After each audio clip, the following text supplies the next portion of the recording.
Ya, sebentar lagi kita mulai ya.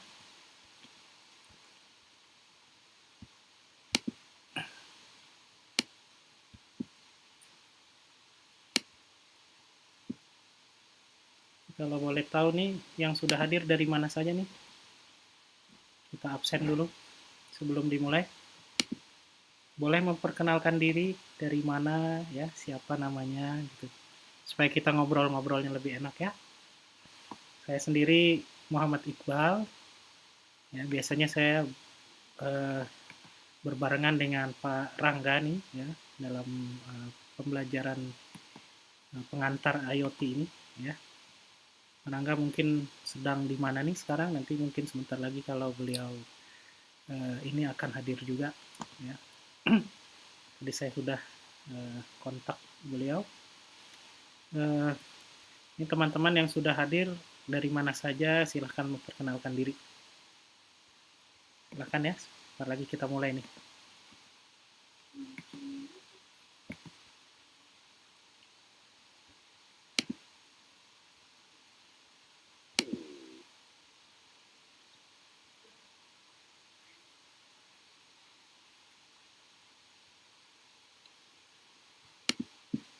Nama saya Pak Cipta Muhammad Rizky dari Universitas Potensi Utama dari Medan Pak. Oh ya, alhamdulillah, selamat datang Rizky. Ya. Pak. Ya. Ada temannya Rizky dari Medan? Ada Pak.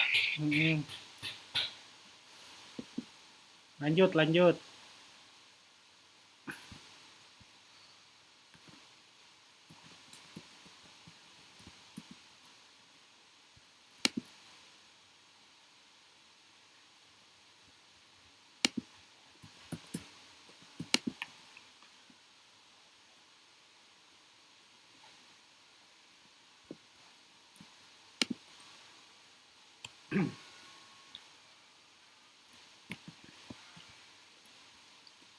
Dari mana lagi nih yang datang nih, yang sudah ada nih?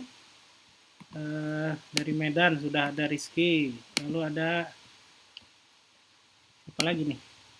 Ya, ada Galuh. Oke. Timernya sudah berbunyi untuk tidak menunda-nunda lagi ya. Kita bisa mulai ya.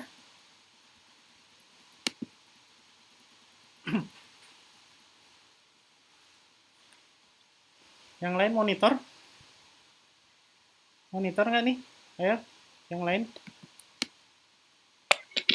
Ya Pak.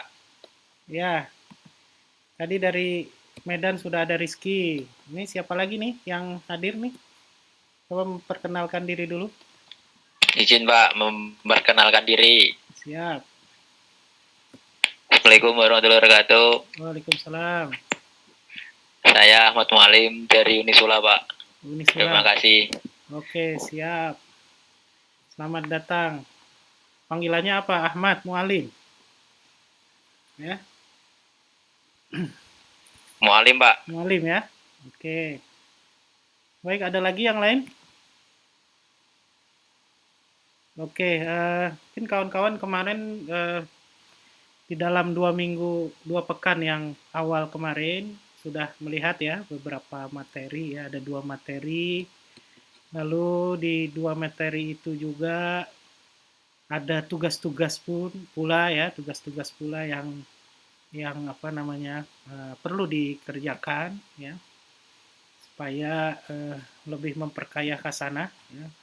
Karena memang di dalam situasi daring yang jarak jauh seperti ini kita perlu aktif juga gitu mencari informasi-informasi yang ada ya terkait dengan materi ya. Sekarang ini masalah terbesar kita semua ini bukannya sulit mencari informasi, tetapi sulit dalam memilah-milah informasi ya. Jadi memang nanti sambil kita pelan-pelan ya di dalam beberapa kali pertemuan ke depan saya akan coba memetakan hal-hal penting yang terkait dengan mata kuliah yang kita sedang pelajari sama-sama ini, yaitu pengantar Internet of Things ya. Jadi saya akan memetakan dengan peta itu nanti kawan-kawan akan diarahkan untuk bisa secara aktif memperkaya pengetahuannya ya, begitu. Nanti setelah mulai mengetahui ya struktur pelajaran ini, kemudian kemana harus mencari informasi ya, kemana untuk memperkaya pengetahuan tentang sensor ya, pengetahuan tentang bagaimana controller ya, bagaimana kemudian sistem konektivitas yang ada pada IoT ya, secara telekomunikasinya begitu, protokolnya dan seterusnya ya, itu akan jadi sebuah peta jalan nah begitu ya. Lebih enak dikasih petanya lalu mudah mencarinya ya daripada mencari sendiri gitu. Nah, inilah mungkin salah satu tujuannya kita belajar bersama seperti ini ya, dengan kondisi yang jarak jauh tapi dengan kombinasi keaktifan antara kawan-kawan ya, dan dari saya sebagai pembimbing atau sebagai orang yang mengantar lah begitu ya, mengantarkan kawan-kawan semua ke pengetahuan yang nanti insya Allah bisa didapatkan itu ya, kita akan perlu kerjasama yang seperti itu ya. Itu untuk itulah kemudian tugas-tugas itu disampaikan. Baik ya, itu pengantar dari saya ya. Sampai sini ada pertanyaan nggak? Ya, bisa saya lanjutkan kali ya? Ya, nanti dipersilakan saja kalau ada yang ingin menanyakan sesuatu ya. Ya, dipersilakan ya, boleh ditulis di mana, di chatting gitu misalnya ya. Ya. Oh ya, ini di chatting ada Nurul Anissa dari Semarang ya. Jadi boleh menuliskan di chattingnya untuk pertanyaan-pertanyaan. Ya, baik. Seperti janji saya ingin menyampaikan di pertemuan kali ini adalah bagaimana kita ya, orang Indonesia itu banyak ya, kita salah satunya, pemerintah juga, pedagang juga ya, siapapun yang ada di Indonesia yang berwarga negara Indonesia ya, menuju era Internet of Things ini ya. Sebenarnya kita gimana sih gitu ya. Hari ini saya akan menjabarkan tentang hal tersebut ya. Nah, pertama ya, sharingnya sudah jelas ya, bisa dibaca ya, bisa dilihat ya.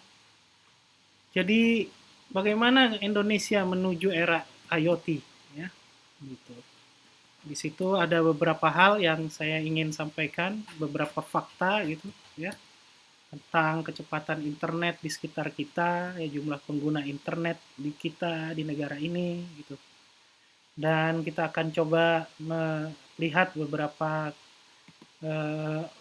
orang pakar ya, pakar dari industri ya, yang juga harusnya bisa memecut kita juga gitu ya.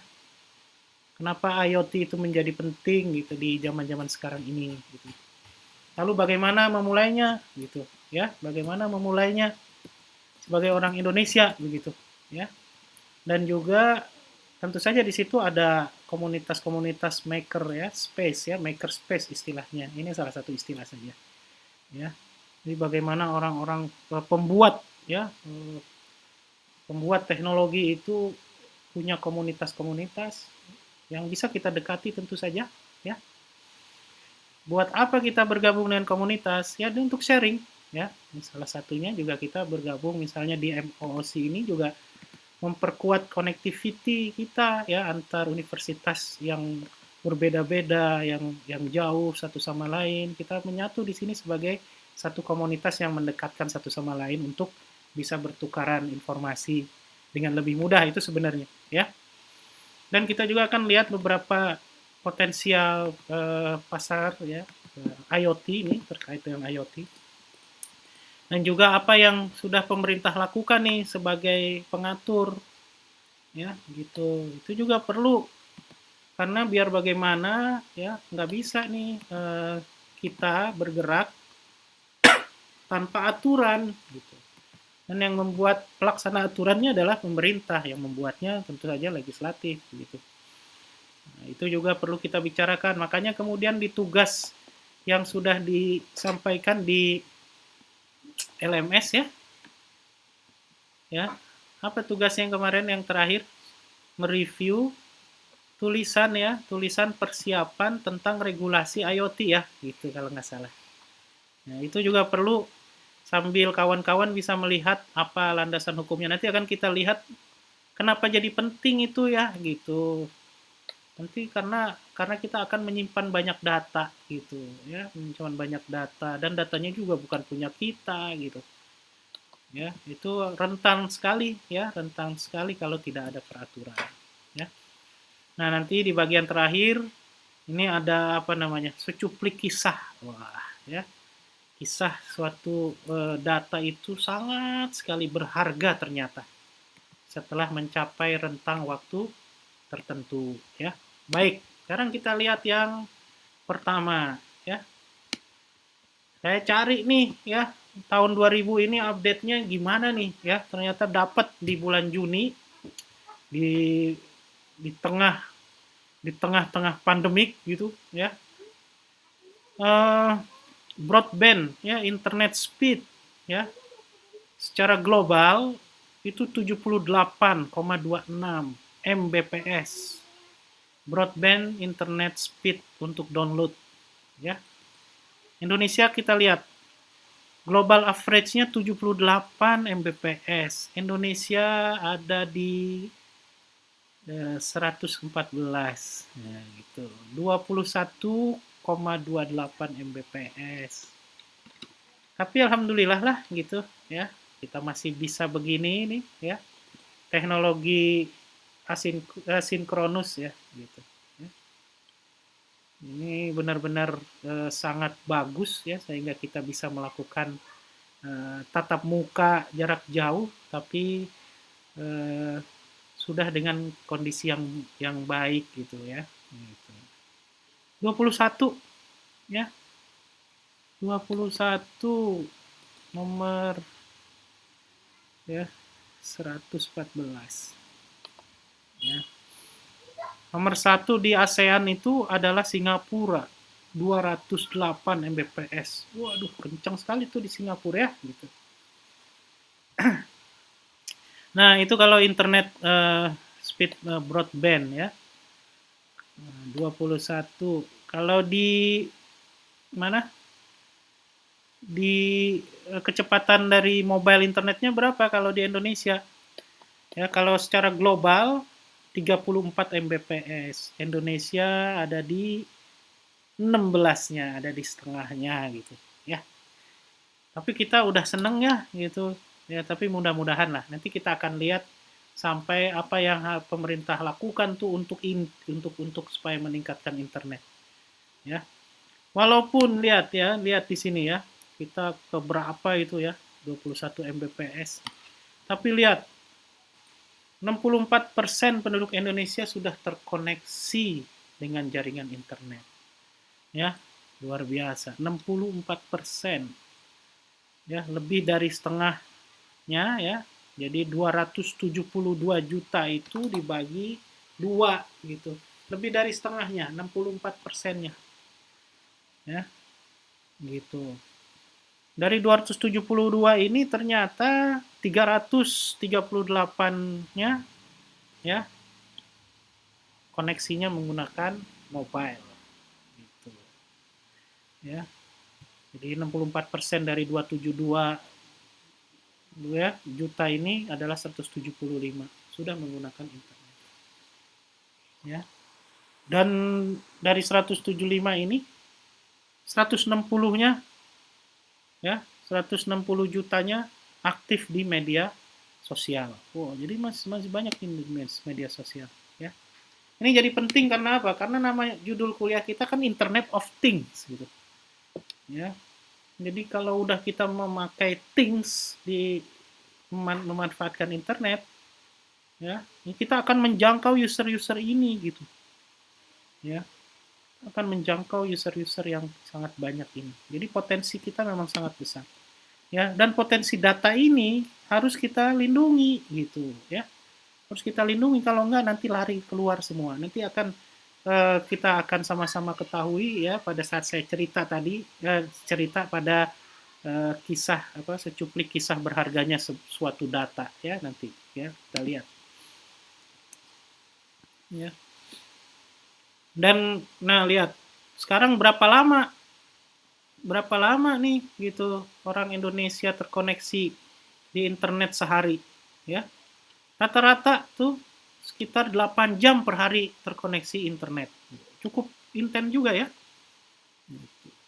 sehari 7 jam 59 menit ya, anggap aja 8 jam.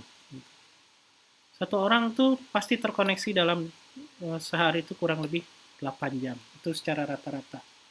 Berarti cukup intens juga ya gitu. Nah, sekarang apa kata pakar industri ya? Jadi situasi Indonesia ini dengan penduduknya yang sangat banyak, ini adalah potensi besar loh gitu.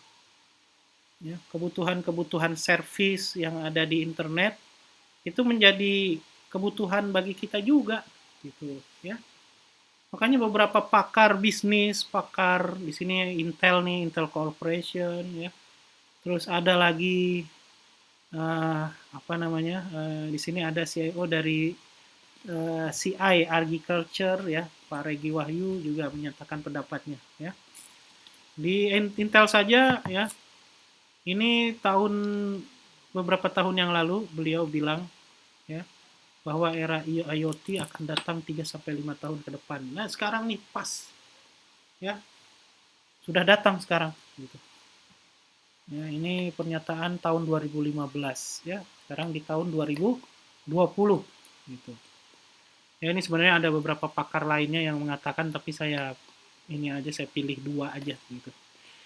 Nah, ada lagi yang bilang ya, ini ya, CEO Pak Regi Wahyu ini menyatakan bahwa ada 3 hal yang perlu dilakukan untuk membangun dan mengembangkan serta memperkuat IoT di tanah air.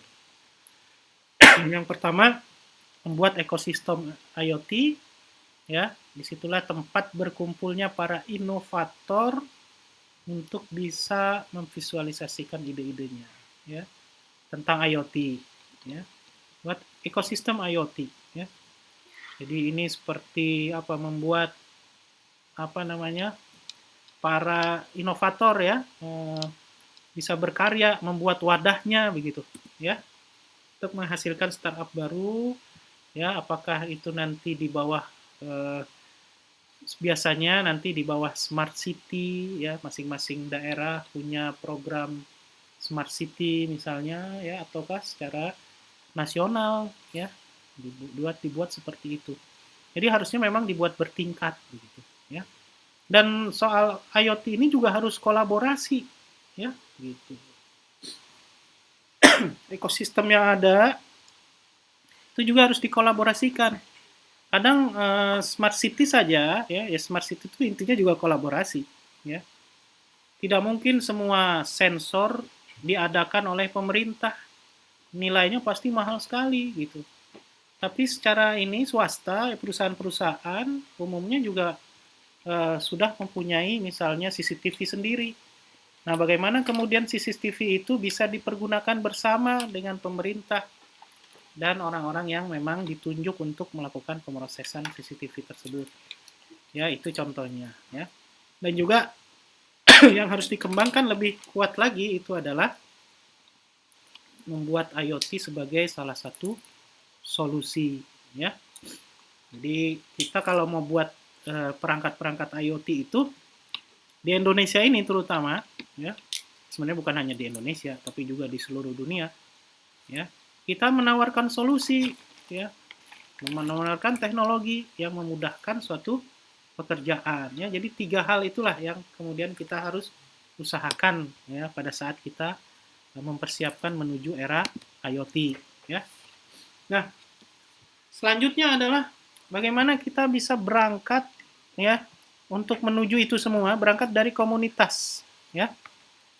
Makerspace ya. Jadi kalau di luar negeri, ya, ini saya kasih contoh di luar negeri ya, ada beberapa aplikasi atau service di web gitu.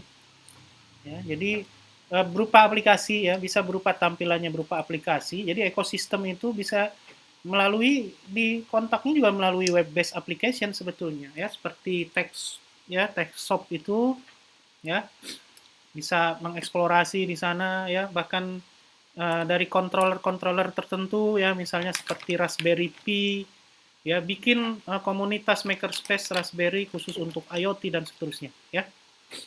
Ada lagi yang lain ya selain Raspberry, misalnya Arduino, misalnya kalau dikenal di kita ya, controller-controller yang ada. Jadi tempat inilah yang menyediakan alat-alat lengkap sehingga bisa menghasilkan produk dasar yang lebih cepat ya, dikoordinasikan gitu ya. Jadi memang sekarang kalau di mana komunitas penggiat IoT ya, nanti kita akan tentu saja yang paling penting itu adalah menggunakan controller yang tepat gitu ya. Makanya sangat berkepentingan sekali produsen-produsen atau vendor-vendor hardware controller ini untuk membuat ekosistem-ekosistem ini gitu ya. Nah, beberapa ekosistem lainnya misalnya UB.Dots misalnya. Ya, kalau kawan-kawan mahasiswa misalnya di universitas saya, misalnya di Universitas Gunadarma, banyak juga yang menggunakan Blinks, ya, banyak juga yang menggunakan Thingsboard ya sebagai platform dari ekosistem IoT yang ada. Tapi itu dari luar negeri ya, gitu, ya. Dan di Indonesia pun sebenarnya ada ya, ada juga beberapa perusahaan ataupun komunitas umum ya. Di universitas juga perlu tuh ya dibentuk kalau memang belum ada misalnya ya. Dari lab ya sistem komputer ataupun lab teknik informatika itu bisa saja membuat misalnya satu unit ya. Unit yang membuat istilahnya apa tadi? Makerspace ya di universitasnya masing-masing gitu. Jadi unit ini kemudian nanti paling tidak menyediakan perangkat-perangkat IoT yang bekerja di kampusnya masing-masing. Ya, bisa dicoba misalnya tempat parkir, pencatatan parkir otomatis misalnya, menghitung yang parkir motor berapa, yang mobil berapa, misalnya begitu. Jadi mencoba menciptakan ekosistem IoT yang bekerja di kampusnya masing-masing itu juga boleh, sangat boleh di Indonesia gitu, ya. Di beberapa kampus sudah ada ya, bahkan merangkul beberapa kampus lainnya gitu bersama-sama mengembangkan komunitas makerspace ini ya. Itu saya ada beberapa contoh di sana, ada Geek Amnesia ya, ada di apa iot.co.id gitu ya. Ada juga ini mah berbasis teknologi ya, berbasiskan apa yang dia buat, misalnya ada CI Agriculture, khusus IoT yang berkaitan dengan pertanian gitu ya. Juga untuk memberi makan ikan misalnya dan udang misalnya ya. Dan ada juga dari Surabaya namanya Kubiken ya gitu. Teknologi iBeacon. Ya, iBeacon ini kalau nggak salah teknologi dari Google kalau nggak salah ya. Saya pernah baca Beacon namanya. Tapi sekarang nggak lanjut tuh Google. Tapi dia Google akhirnya juga punya divisi itu sendiri ya, IoT sendiri ya. Ada di presentasi saya di pertemuan pertama kalau nggak salah ya, gitu. Nanti dibaca lagi di sana tuh, ya. Nah ini nih, ini jadi penting nih semua nih ya, ya. Ini juga kita gampang kalau mau coba-coba ya, silakanlah pakai yang luar negeri. Tapi begitu kita menerapkan, harusnya kita menggunakan komunitas makerspace yang ada di negara kita sendiri. Supaya apa? Supaya data-data kita, data-data penduduk Indonesia tidak mengalir ke server orang lain di luar sana gitu ya. Itu sih ininya aja harapan kita ya. Nah, sekarang kita lihat pasar potensial yang ada di Indonesia ya terkait dengan IoT ya. Ya, ini yang pertama adalah sektor utility misalnya ya. Misalnya perhitungan meter listrik PLN, efisiensi listrik, ya, tracking untuk transportasi, untuk memonitor kendaraan, untuk memonitor jalan dan seterusnya. Ya, itu sektor utility. Ya, jadi tools-tools yang membantu, ya, membantu suatu pengawasan, ya, suatu perhitungan, ya, atau suatu otomatisasi, ya, mesin yang bergerak tuh dipantau oleh IoT, atau bahkan ya mengatur apa tadi, sektor-sektor utility yang membaca debit air Ciliwung misalnya kalau di Jawa Barat ya gitu, supaya nggak banjir, bisa terdeteksi gitu ya kalau naik airnya gitu ya, ataupun untuk sektor-sektor utility yang lainnya masih banyak sekali ya. Jadi kita banyak lah ya, masalah itu banyak sekali ya. Kalau mau cari masalah gampang di Indonesia ya. Jadi cari masalahnya, kemudian rumuskan solusinya gitu ya. Dengan IoT misalnya begitu. Nah, kemudian yang paling juga banyak ya dibutuhkan adalah perumahan dan perkantoran. Ya. Aplikasinya buat macam-macam, buat hiburan bisa, ya buat manufacture di pabrik bisa, ya. Untuk penyebaran retail ya, perdagangan, eceran ya, gitu. Itu juga sangat bisa ya kita menggunakan IoT gitu. Ya, untuk mendeteksi misalnya ya inventory dan seterusnya ya. Dan penggunaan yang cukup besar kalau ditemukan di dunia itu adalah penggunaan IoT untuk healthcare ya. Karena IoT salah satunya kita bisa ke arah yang namanya wearable ya, devices ya, device yang kita bisa gunakan ya. Beberapa kawan-kawan juga yang suka ngegoes misalnya, yang jadi runner atau pelari-pelari itu pada menggunakan alat ukur semua di tangannya, yang di apa melalui jam-jam smartphone yang dia pakai gitu ya. Bukan jam smartphone maksudnya, smartwatch ya gitu. Yang dipakai kita bisa mengukur sebenarnya sudah berapa langkah yang kita lakukan, berapa kalori yang kita sudah bakar dengan proses-proses olahraga yang dilakukan. Jadi itu ya, berhubungan dengan healthcare sampai ke pengawasan orang-orang sakit gitu. Jadi itu tadi kalau yang di GoWise itu kan eh, pada pakai untuk kesehatan ya, menjaga kesehatan. Juga termasuk pengawasan terhadap orang sakit ya. Nah, jadi gitu ya. Dan yang paling penting juga ya, nah, bahwa pertumbuhan IoT ini sangat-sangat apa namanya? Sangat-sangat ditentukan oleh industri telekomunikasi. Nah, gitu ya. Ini dengan adanya mobile tadi, lihat. Tadi data di depan saya tunjukkan bahwa pengguna mobile itu ya ada 380 ya, itu cukup lumayan tuh ya. Ya 38 juta bukan 380. Ya 38 juta. Ya, lebih banyak sangat daripada pengguna internet biasa ya gitu. Pasar mobile. Makanya juga telekomunikasi industrinya ini juga sangat penting. Maka kemudian apa yang harus pemerintah lakukan gitu? Kalau rakyat yang melakukan ya nggak akan banyak kemampuannya gitu ya.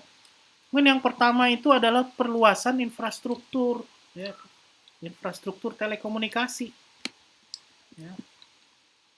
Jadi peningkatan infrastruktur telekomunikasi itu menjadi sangat penting ya. Nah, kita sudah melihat ya pemerintah misalnya di situ membangun apa, palaparing itu ya gitu, itu proyek besar itu supaya katanya mengkonektivitaskan seluruh Indonesia ya, seluruh Indonesia ya.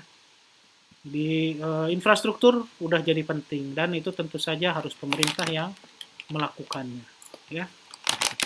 Kalau kita ngebaca itunya ya tol langit palaparing itu untuk menyatukan negeri ya, hebat tuh. Paket barat ada 2000 berapa kilometer gitu, paket tengah ada 2.900 kilometer, paket timur ada 6.878 kilometer ya. Wah itu ya mudah-mudahan bisa terlaksana itu ya gitu, supaya kita bisa mendapatkan internet yang merata di seluruh Indonesia, bukan hanya di Pulau Jawa saja, tapi seluruh Indonesia, ya.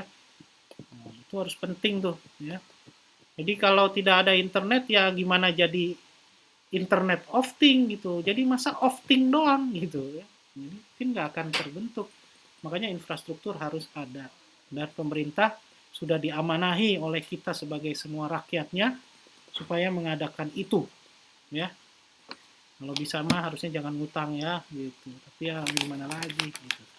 Nah, selanjutnya misalnya, eh, yang sangat penting juga, kemudian ya pemerintah itu juga sekarang gencar ya melakukan apa dalam proses kepemerintahannya ya dikenal dengan electronic government atau SPBE, sistem pemerintahan berbasis elektronik.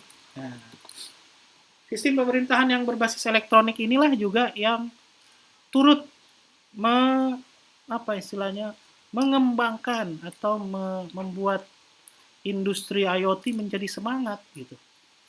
Karena apa? Karena ini adalah ya salah satu pilar dari smart city gitu ya.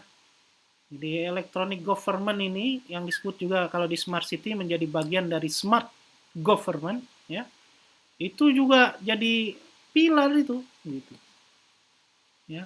Kita bisa melihat di kota-kota sudah dipasang banyak sensor di terminal, di kereta api, ya, di tempat-tempat strategis publik gitu, ya.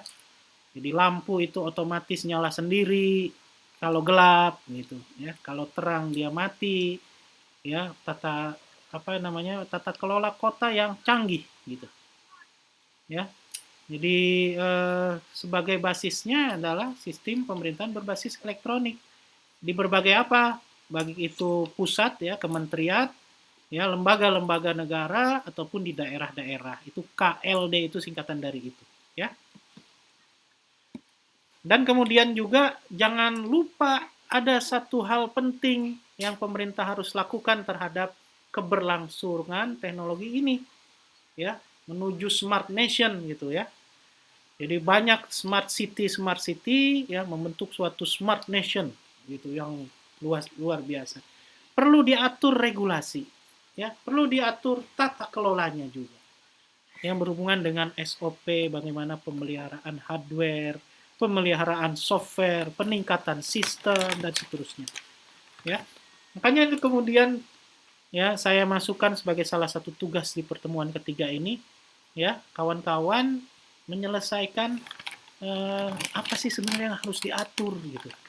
Dengan mengetahui itu kita akan punya wawasan sendiri ya. Jadi kita di IoT ini sebagai orang yang insya Allah nanti sebentar lagi memahami IoT, pemahamannya tuh bukan hanya sekedar pemahaman teknis, tapi juga bagaimana ya juga mengatur regulasi-regulasi yang dibutuhkan supaya IoT-nya bukan jadi euforia saja ya, tapi IoT-nya bisa kekal atau bisa di-maintain dengan sangat baik sehingga tidak jadi mubazir ya. Masa IoT cuma nyala 1 bulan gitu, setelah itu mati, kameranya hilang, atau sensornya dikiloin sama siapa misalnya gitu ya. Nah itu juga termasuk kita apa namanya tata kelola itu ya. Ya, bagaimana menumbuhkan ya smart people ya di kota-kota itu ya. Smart people tidak akan merusak apa namanya? Tidak akan merusak sarana-sarana kepentingan umum. Nah, karena ya salah satunya IoT itu nanti akan menjadi sarana yang menjadi sarana kepentingan umum gitu ya. Nah, tata kelola ini harus diatur ya dalam satu regulasi ya. Jadi itu pentingnya pemerintah itu yang harus melakukan regulasinya ya. Pengalaman misalnya waktu saya misalnya eh, ikut ya ikut berjuang bersama Kota Depok gitu ya. Kota Depok Jawa Barat ya sebagai salah satu dewan ya dulu Dewan Smart City ya sekarang Dewan Smart City ya. dulu sebagai tenaga ahli untuk pembentukan ini ya. Jadi memang kalau kita bergerak tanpa aturan ya sulit ya kalau di pemerintahan ya. Nanti kita bisa dianggap apa namanya? Ya tidak benar itu ya walaupun yang kita perjuangkan benar gitu. Makanya awal-awal proses pengembangan smart city di Depok misalnya ya dimulai dengan peraturan ya. Pertama mungkin peraturan wali kota ya, lalu kemudian lebih detail lagi kita bikin sama-sama ya peraturan daerah ya disusun dan disetujui bersama oleh DPR, diajukan ke kota, akhirnya kota melaksanakan gitu. Ya itu sampai begitu tuh ya. Kita orang-orang teknis ini terlibat juga di dalam penyusunan-penyusunan yang seperti itu ya. Nah kemudian ada lagi yang istilahnya yang menjadi isu besar ya bagi teman-teman juga nih adalah interoperability lintas kementerian, lembaga, dan daerah-daerah. Kan begini ya, misalnya gini, Jakarta membangun Jakarta Smart City. Surabaya membangun Surabaya Smart City. Depok juga ya, Depok menuju Smart City. Misalnya gitu. Kota-kota yang ada berapa ratus kota coba. Ya, ada ribuan kota besar ya di Indonesia yang mencoba menerapkan ini. Lalu tentu saja kan hal-hal yang ya apalagi kota-kota itu berbatasan satu sama lain ya harusnya ada hal-hal yang bisa bekerja sama satu sama lain ya gitu.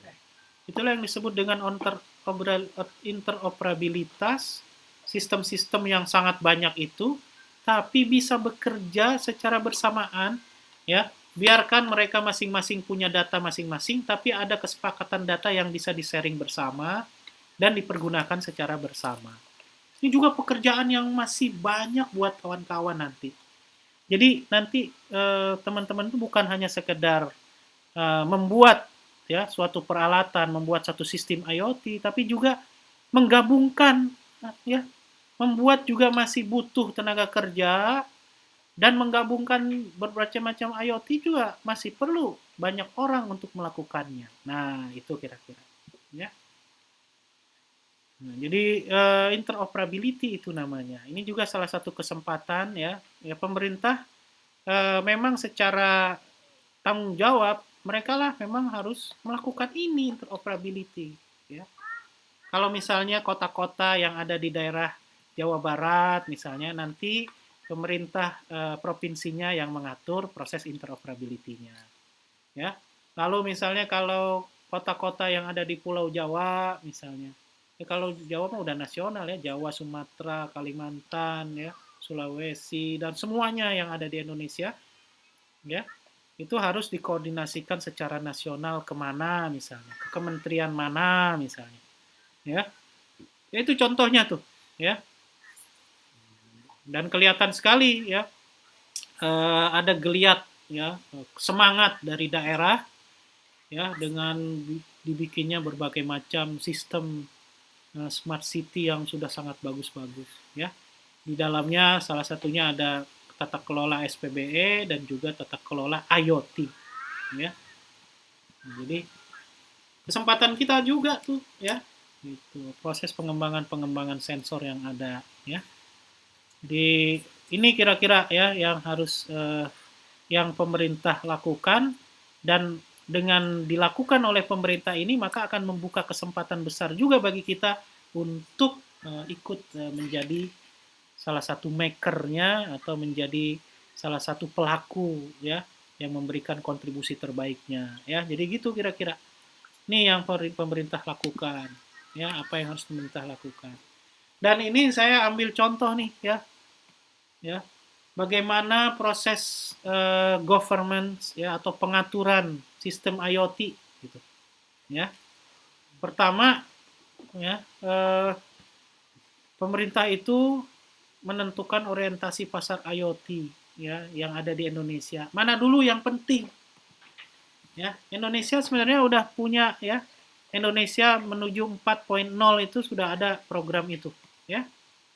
Jadi orientasinya kalau nggak salah ada ke 5 sektor ya. Salah satunya kesehatan, pertanian, apalagi gitu. Ada 5 lah pokoknya. Ya. Itu orientasi pasar IoT-nya. Misalnya kalau ke kesehatan berarti kesehatan untuk apa? Telemedicine misalnya, telemedicine misalnya. Ya, pengobatan melalui jarak jauh misalnya. Ya. Dan harusnya juga pemerintah memasukkan hal ini ke perencanaan nasional ya dan pembangunan sistem regionalnya masing-masing. Ya. Ini udah ada sih sebenarnya. RC RJ RCP apa deh? RJPMD ya gitu kalau nggak salah saya lupa. Kalau D itu daerah ya RPJPN gitu, untuk nasional ya. Dan terus bekerja sama dengan apa ya? Dengan universitas, dengan platform atau dengan komunitas-komunitas ya untuk menghasilkan inovasi teknologi dan pengembangan industri terkait dengan IoT. Ya, merangkul tuh ya. Ya, jadi misalnya ITB punya ekosistem, Gunadarma di Depok bersama UI punya ekosistem, ya, ITS dan banyak semua universitas yang sudah punya ekosistem, ya, digabung di sini menjadi inovasi-inovasi, gitu, ya. Nah, kemudian juga pemerintah dalam proses meng, meng, mengatur ya IoT yang ada itu adalah membuat pilot project yang penting untuk penerapan secara menyeluruh di tempat-tempat tertentu ya begitu ya. Jadi prinsip dasar eh, proses pengaturan IoT ini adalah bagaimana kita bisa melindungi data-data pribadi warga negara kita ya dari penguasaan bangsa asing ya. Kalau kita tidak menghentikan semua data-data penting itu tentu saja akan diambil orang dan dimanfaatkan sebanyak-banyaknya oleh orang lain. Itu kan tidak kita maui gitu. Padahal itu kan data-data kita, ya. Nah, makanya itu saya ingin cerita di sini yang bagian terakhirnya, ya. Betapa berharganya sebuah data gitu, ya. Ini ceritanya sih ini cerita kisah nyata, ya. Jadi ini adalah perusahaan, ya.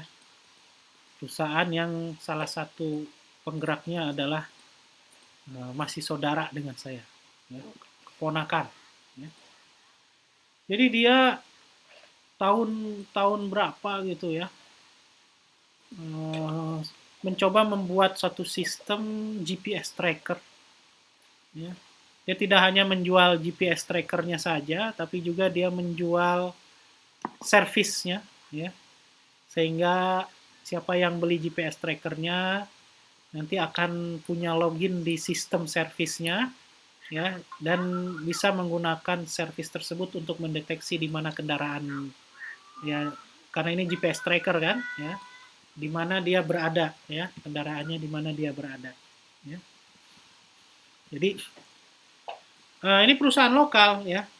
Dia juga beli GPS trackernya ambil uh, dari negara Cina, ya. Kemudian dia bikin label sendiri, ya, bikin label sendiri gitu, ya. Kemudian dibikin sistemnya, jadi orang-orang udah mulai ngelihat, ya. Nah, jadi tujuan apa namanya 7 tahun ya berapa tahun gitu ya, jadi udah sampai puluhan ribu kendaraan ya 20.000 sampai 30.000 kendaraan yang punya GPS trackernya dan dipasangi GPS trackernya. Tiba-tiba perusahaan lokal ini didatangi sama TomTom, yaitu perusahaan TomTom ya. Jadi ini di zaman GPS awal ini TomTom inilah yang salah satu perusahaan pertama juga ya, yang pertama-tama memberi layanan GPS ya. Dulu kita beli GPS itu sendiri ya, tersendiri lalu kita pasang di mobil ya. Sekarang GPS itu jarang ada yang make yang khusus dedicated ya. Gitu. Karena apa? Karena kita sudah pakai mobile sekarang ya, mobile telepon tuh ya, jadi begitu. Ya. Nah, TomTom itu tertarik karena apa? Karena ya apa istilahnya?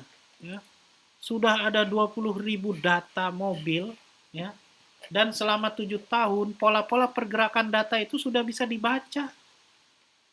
Ya, dia punya jenis mobilnya, ya, apakah mobil tangki, apakah dia mobil apa namanya, angkot, kalau ada yang angkot pakai GPS tracker, ya, keren itu, ya, gitu.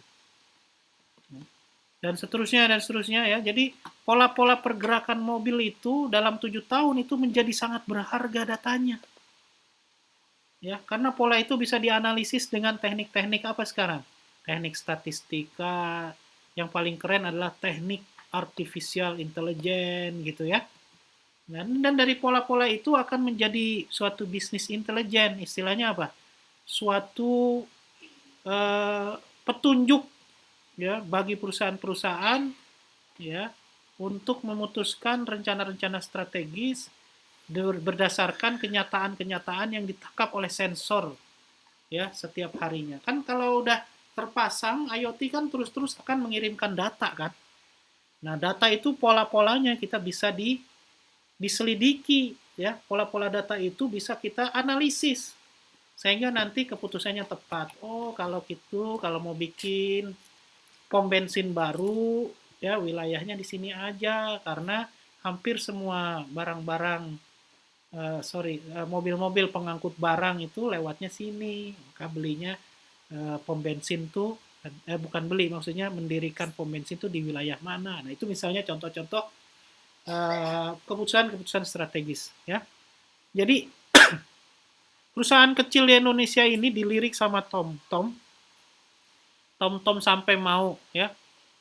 Gimana datanya, boleh nggak dijual? Oh, nggak dijual kata itu. Ya. Terus besoknya dia datang lagi, apakah datanya ini mau kalau datanya nggak dijual ya udah perusahaannya aja deh yang dibeli sama saya. Oh, aduh gitu ya. Maka dari situlah akhirnya ya kita nggak menyangka ya suatu data yang kita kumpulkan bertahun-tahun ya itu bisa sangat berharganya gitu ya. Jadi data-data IoT ini adalah suatu data yang berharga gitu ya. Suatu data yang sangat banyak punya arti akhirnya ya setelah kita bisa menganalisisnya dengan baik ya. Maka oleh sebab itulah ya, misalnya nih kawan-kawan semuanya sekarang kan lagi semangat ya lari pagi karena apa? Karena kita bisa mengukur ada apa misalnya ya di jamnya di smartwatch-nya ya. Nah, data kita itu ya yang beli gelang dengan jam atau jam yang canggih itu kan bukan kita aja. Anggaplah ada orang Indonesia beli 2 juta jam. Masing-masing lari pagi. Ada yang ya kelihatan jadinya ya semua datanya itu, data kesehatannya dikirim ke satu server. Servernya siapa? Servernya si vendor tersebut ya. Vendor jam ya smartwatch tadi gitu. Artinya dia bisa ngelihat pola nih orang Indonesia nih 2 juta orang Indonesia ya nggak pernah olahraga, lihat aja dia jalannya cuma sedikit ya. Kalau gitu nanti kita serang aja orangnya nggak pernah olahraga ini misalnya. Nah itu bisa begitu ya, bisa begitu ya. Ini bukannya negatif ya, tapi ini adalah suatu yang mestinya menjadi concern kita semua, bukan hanya pemerintah, tetapi kita yang nanti mulai mengerti tentang IoT, bahwa pentingnya kita membentuk platform IoT itu, atau ekosistem IoT itu, ada di negeri kita. Ya, bukan di negeri orang lain. Gitu. Ya, karena yang penting dari IoT itu adalah data-datanya itu tadi. Ya, nah jadi itu kira-kira. Ya, begitu pentingnya ya data yang didapatkan dari IoT ya. Jadi teman-teman harusnya tertantang ini ya. Tertantang bisa membuat sistem atau menginteroperabilitikan berbagai macam sistem yang berbeda sehingga bisa sharing data yang sama. Kemudian juga tantangan selanjutnya adalah bagaimana menganalisa datanya. Ya, sebenarnya maintenance dalam pembuatan ya, development dan maintenance aja udah cukup sibuk teman-teman semua. ya. Ditambah lagi melakukan analisis data. Nah, tapi analisis data pun kita sudah bisa mudah dengan berbagai macam tools yang ada, dan karena kecepatan hardware pun sekarang semakin meningkat. Nah, jadi begitu kira-kira kawan-kawan, ya. Pentingnya kita melakukan pengolahan data IoT. Dan pentingnya kita memastikan bahwa data yang kita punya kita pergunakan untuk kita sendiri, tidak dimanfaatkan oleh orang lain yang tidak berhak. Nah, jadi gitu ya. Sampai di sini ada pertanyaan nggak? Ya, ada pertanyaan yang mau disampaikan? Ya. Jadi itu tadi yang saya sampaikan ya hari ini. Bagaimana Indonesia mempersiapkan diri dengan IoT ini gitu ya. Teman-teman di sini juga termasuk nanti akan menjadi pilar-pilar penting nih ya, menjadi pilar-pilar penting meningkatkan kemampuan ya, kemampuan untuk melakukan manajemen IoT ini ya. Nah, kira-kira paham nggak yang saya sampaikan ya? Kenapa kita jadi sangat penting sekali mempelajari IoT ini gitu ya. Oke, itu mungkin yang bisa saya sampaikan. Ada pertanyaan mungkin? Ya. Kawan-kawan sudah membaca presentasi saya yang 2 itu ya, 2 kali pertemuan pertama juga itu boleh kalau ada yang belum dipahami ya. Kita boleh diskusi bebas di sini ya, nggak usah malu-malu ya. Kita ini semuanya sama-sama lagi berbagi gitu ya. Yang punya pengalaman pun boleh ya. Sama-sama kita berbagi di sini ya. Baik, sampai sini saya buka nih ya sesi pertanyaan. Ya, dipersilahkan. Ya, nggak usah malu-malu. Kalau mau nulis pun boleh, di chatting boleh ya. Kalau mau ngomong juga, lebih bagus ya. Gitu.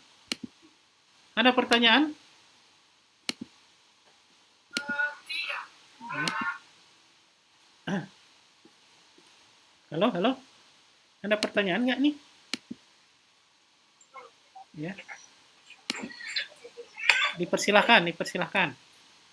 Ya. Mungkin ada yang pernah dibaca dari presentasi awal, yang ya pertemuan 1 dan pertemuan 2 yang belum dipahami juga boleh ya, nggak ada masalah ya. Gitu.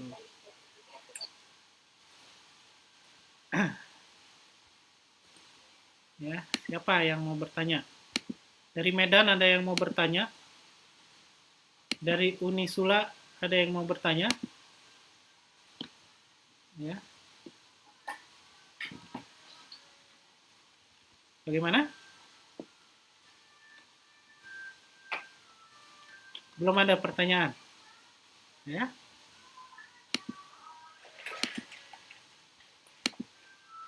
Billy mungkin, Billy. Ini ada siapa Billy nih namanya. Ya. Ada Aditya juga, ada Nurul. Ya, ada Nurul. Ya, dipersilakan siapa yang mau bertanya. Ya. Ya. Atau sudah jelas? Ya. Sudah jelas semuanya. Ya. Jadi ini mungkin sebagai review aja lah gitu ya, yang terkait dengan yang sudah pernah saya sampaikan ya, tapi secara tidak langsung gitu ya. Di presentasi pertama ada yang saya jelaskan 2 topik tentang definisi dan terminologi IoT dan lingkup perkuliahan IoT ya. Definisi IoT itu saya ambil dari berbagai macam vendor ya, internasional yang mereka punya divisi khusus untuk mengembangkan IoT ya. Jadi gitu. Terus lingkup perkuliahan itu saya jelaskan terkait dengan link perkuliahan IoT itu kemana saja. Itu juga sangat penting ya. karena nanti terkait dengan penguasaan materi-materi IoT yang ada di dalamnya, ya, kira-kira materi dasar apa lagi yang terkait, ya, atau materi-materi implementasi, ya, atau terapan apa yang nanti akan nyambung, ya, ketika kita mulai mendalami IoT, ya.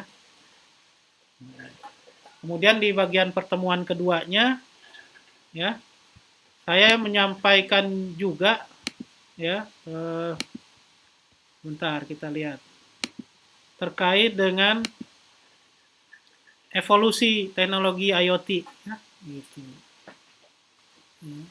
Evolusi teknologi IoT itu ya macam-macam dan beberapa implementasi IoT dan aplikasi IoT yang pernah dibuat, ya. Mungkin kawan-kawan ada juga yang pernah dibuat, ya, gitu. Baik, ini ada pertanyaan nih dari Pak Billy nih, ya. Tentang riset saya tentang IoT, ya, ada beberapa yang dipublikasikan, ya, ada di nasional, ya, ada beberapa tahun yang lalu tuh saya menulis tentang intelligent traffic system, ya, untuk mendeteksi kemacetan, untuk mendeteksi kecelakaan, ya, gitu. Kita mencoba membuat suatu sistem pemantauan di jalan raya, ya, itu di Untirta, ya. Kemudian itu riset itu juga saya ini kan internasional juga, ya, di salah satu jurnal internasional, ya. Mungkin bisa dilihat di Sinta saya, ya. Ya. Jadi cari aja Muhammad Iqbal di Sinta, ya. Sinta tuh alamatnya sebentar saya cek dulu, ya. Sinta. Nah, ini dia.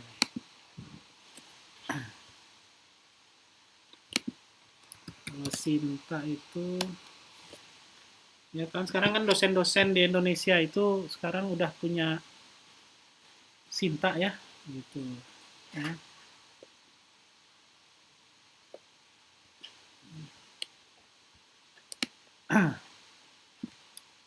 Sinta Ristek Brin namanya. Yang saya kopikan tempatnya, nanti silakan cari Muhammad Iqbal, ya, di Sinta. Jadi di situ ada beberapa alamat-alamat riset-riset yang pernah saya lakukan yang terkait dengan IoT, gitu, ya. Gitu. Oke, kalau di pembelajaran jarak jauh ini, ya, ada yang bertanya tentang praktek tentang IoT ini, ya. Untuk sementara kalau di sini mungkin saya bisa tampilkanlah sedikit video-videonya saja, ya. Nanti saya akan coba kumpulkan videonya kalau memang sekedar memberikan gambaran, ya, bagaimana kita bisa membuat sebuah IoT, ya. Karena untuk bisa praktek secara jarak jauh ini kita perlu persiapan yang lebih lanjut, ya. Mudah-mudahan nanti bisa kita atur gitu, ya, nanti MOOC dari Aptikom ini, ya, khusus untuk praktek IoT, ya, gitu. Menarik nih, ya, pertanyaan dari Cahaya Muhammad Rizky, ya.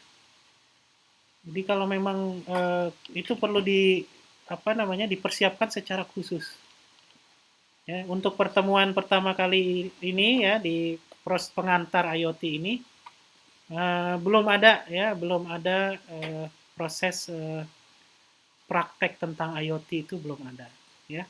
Tapi insya Allah sih bisa kita selipkan dengan informasi-informasi video, ya, bagaimana langkah demi langkah suatu IoT sistem itu dibuat, ya. Paling itu sementara jawabannya. Nanti saya akan coba selipkan di perkuliahan-perkuliahan selanjutnya sebagai ilustrasi, ya, sebagai ilustrasi bagaimana membuat suatu IoT, ya. Jadi begitu. Ya, mungkin itu sementara jawabannya. Kalau ada yang bertanya apakah praktek atau tidak gitu, ya. Tapi ini satu yang menarik. Ya, bisa saja nanti di pertemuan-pertemuan di batch selanjutnya ada yang khusus memang untuk praktek-praktek. Ya, tapi kita harus persiapkan sistemnya dulu. Kita akan menggunakan apa? Nanti instruksi-instruksinya tentu berbeda itu kan? Ya, terus instruksi yang ada di lab tuh, laboratorium, ya. Jadi itu menarik juga. Ya, terima kasih nih pertanyaannya nih, mantap nih kalau gini, membuat ide lebih luas lagi ya dalam proses pembelajaran daring bersama MOOC ini. Oke, ya. Itu sementara jawaban saya tuh ya kalau ada yang bertanya tentang praktek. Ada lagi pertanyaan? Ya. Ada yang mau cerita pengalaman gitu, ada yang pernah membuat sesuatu ya, misalnya ya, membuat suatu IoT sistem misalnya, ya. Ada?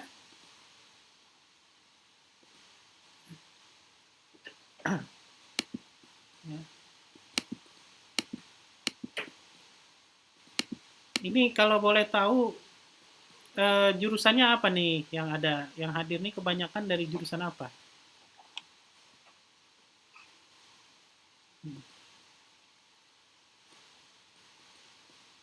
Sistem komputer, apa, teknik informatika, ya, atau teknik komputer, teknik elektro, gitu. Atau sistem informasi misalnya, ya. Ya kebanyakan itu kelihatannya ya. Gitu. Atau ada yang lain, bidang lain, gitu. Ya, nggak usah ini ya, kita nggak ada masalah ya, maksudnya ya, kita belajar di bidang yang lain ya. Saya aja teknik komputer ya, saya kan basisnya teknik komputer. Sekarang sistem komputer nama prodinya ya, gitu. Ya, waktu saya mencoba masuk ke wilayah web gitu ya, membuat service-service web ya, karena kebetulan proyeknya berhubungan dengan perbankan syariah gitu. Akhirnya saya untuk membekali diri gitu, saya ikut kursus perbankan syariah gitu. Pada saat perkenalannya ya, perkenalkan saya dari nama saya ini, saya berasal dari Bank BNI. Oh, yang pada ikut kursus itu ternyata dari perbankan semua gitu. Giliran saya yang mengenalkan diri, saya Iqbal, saya basisnya adalah teknik komputer. Wah, ngapain orang teknik komputer belajar apa ekonomi perbankan syariah gitu waktu itu. Ya karena waktu itu saya mau mencoba membuat sistem berbasiskan web untuk keuangan syariah gitu ya. Makanya sampai belajar kayak begitu ya. Hasil proyek itu bahkan meluluskan S2 saya gitu ya. Orang teknik komputer masuk ke wilayah ekonomi itu bisa, nggak ada masalah. Masuk ke wilayah psikologi bisa, itu enaknya kita tuh ya gitu. Nah, kebanyakan teknik informatika ya. Oh iya ya, siap. Ada pertanyaan lagi nih dari Billy ya. Bisa share literatur yang terupdate yang isinya tentang cara kerja sensor yang terbaru. Wah, jenis-jenis sensor dan jenis kontrolernya itu maksudnya ya, Arduino-nya ya gitu. Ya, nanti di pertemuan-pertemuan selanjutnya ya, setelah ini nanti saya akan jelaskan tentang sensor ya. Nanti juga dengan sensor ada aktuatornya juga ya. Sensor itu kan sensingnya ya, merasakannya. Nanti setelah itu aksinya. Aksinya itu adalah menggunakan aktuator. Ya. Nah, kontrolernya bisa pakai macam-macam ya, bisa pakai Arduino, bisa pakai Raspberry dan seterusnya. Ya. Ya, saya akan coba nanti susun ya, saya akan kumpulkan beberapa hasil yang bimbingan ya, bimbingan saya ya, bimbingan mahasiswa-mahasiswa bimbingan saya yang menggunakan yang temanya adalah IoT ya. Sekalian saya nanti menunjukkan step demi step mungkin ya, nanti ada video-video saya kumpulkan lah insya Allah. Ini ada pertanyaan-pertanyaan yang terkait dengan praktek tuh ya. Jadi dengan ilustrasi itu ya, dengan tutorial-tutorial ya, mudah-mudahan sempat saya susun secara tutorial videonya, tapi kalau enggak ya secara tahap demi tahap nanti akan saya kasih infonya di bawahnya gitu ya. Insya Allah tuh ya, nanti sambil jalan ya, kita kan baru ketemu pertama kali tatap muka ya, dan 2 kali ya, baru menerangkan secara konsep, kita belum masuk ke yang lain-lainnya. Masih panjang pertemuan kita nih ya, pelan-pelan ya, Gili ya, pelan-pelan. Nanti kita dapat itu. Insya Allah nanti pekan-pekan depan kita bicarakan sensor dan actuationnya ya, aktuatornya ya. Jadi gitu. Oke ya, kebanyakan nih di sini teknik informatika ya. Gitu. Ini siapa lah nih yang dari tim informatika? Nurul, Aditya ya, Cahaya Muhammad Rizky ya. Oke. Baik. Masih ada pertanyaan? Nggak kerasa ini ya, waktu 1 jam sudah berlalu gitu ya. Masih ada lagi pertanyaan atau yang masih ada yang mau didiskusikan? Ya.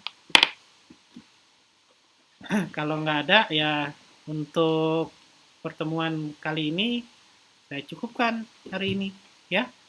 Nanti kita akan lanjutkan lagi di materi-materi selanjutnya. Informasinya akan disampaikan lewat LMS yang ada ya. Gitu. Mungkin teman-teman yang lain yang belum bisa gabung nanti di pertemuan selanjutnya supaya kita bisa semarak lagi nih ya, rame-rame kita gitu diskusinya gitu. Enak juga soalnya kalau rame ya. Jadi nanti permasalahannya bisa kita kita bisa telaah sama-sama ya, karena kalau banyak orang kan banyak masalah memang gitu ya. Nanti kita coba runut satu-satu lalu kita carikan solusinya, terutama solusi yang terkait dengan dengan IoT gitu ya. Baik ya. Mungkin itu ya. Cukup sekian kali ya pertemuan kita hari ini ya. Ya. Jadi silakan absensinya gimana ini yang begini ya. Tapi direkam ya, direkam sih oleh tim dari MMOC ya. Nanti dari situ aja lah kayaknya ya. Proses absensinya. Baik, kalau gitu pertemuan kali ini saya cukupkan ya. Sampai ketemu ya di minggu-minggu mendatang ya. Baik secara langsung maupun tidak langsung. Ya, mohon maaf kalau ada kekurangan ya. Mudah-mudahan yang sebentar ini bisa bermanfaat bagi kita semua ya. Baik, itu saja ya. Assalamualaikum warahmatullahi wabarakatuh. Waalaikumsalam warahmatullahi wabarakatuh.